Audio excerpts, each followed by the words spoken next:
वर आहे तिकडेच काही ठिकाणी आता इलेक्शन निवडणूक जी आहे ती पुढे गेलेली आहे वेगवेगळ्या कारणांमध्ये। खास करून मुख्य कारण जे समोर येते त्यामध्ये न्यायालयीन प्रक्रिया जी लांबली आहे आणि त्याच्यामुळेच कुठेतरी या ठिकाणच्या निवडणुका ज्या आहेत त्या लांबणीवर टाकलेल्या बघायला मिळतात। एकूण 19 नगर परिषदांच्या या निवडणुका या लांबणीवर गेलेल्या पाहायला मिळतात।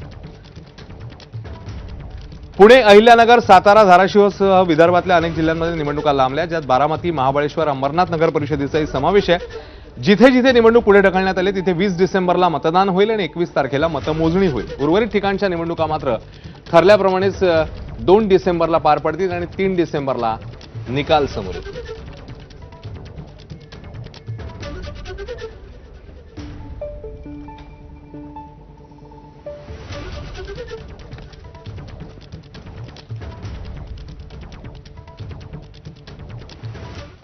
तर निवडणुका कुठे कुठे लांबणीवर गेल्यात त्याची कारणं काय आहेत ते बघूया।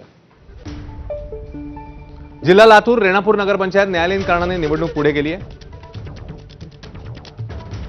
जिल्हा सोलापूर, मंगळवेढा नगर परिषद न्यायालयीन प्रक्रियेमुळे निवडणुकाला स्थगिती आहे।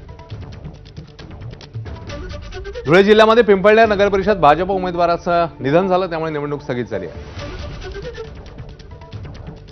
कोपरगाव, देवळाली, नेवासा, पाथर्डी या ठिकाणी न्यायालयीन कारणाने नगराध्यक्षपद निवडणूक पुढे गेली आहे। जिल्हा अहिल्यानगर।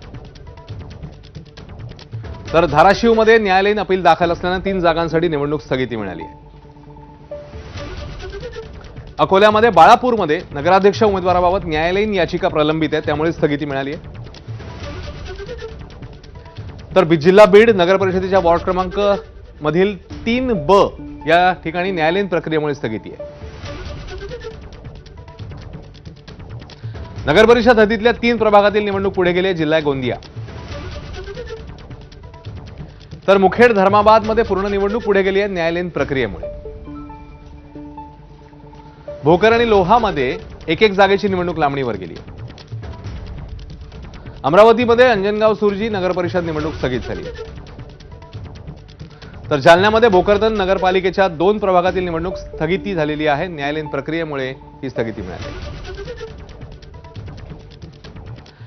आणि या सगळ्या संदर्भात एकीकडे हे निर्णय जे आहेत ते समोर आलेले असताना काँग्रेसचे नेते बाळासाहेब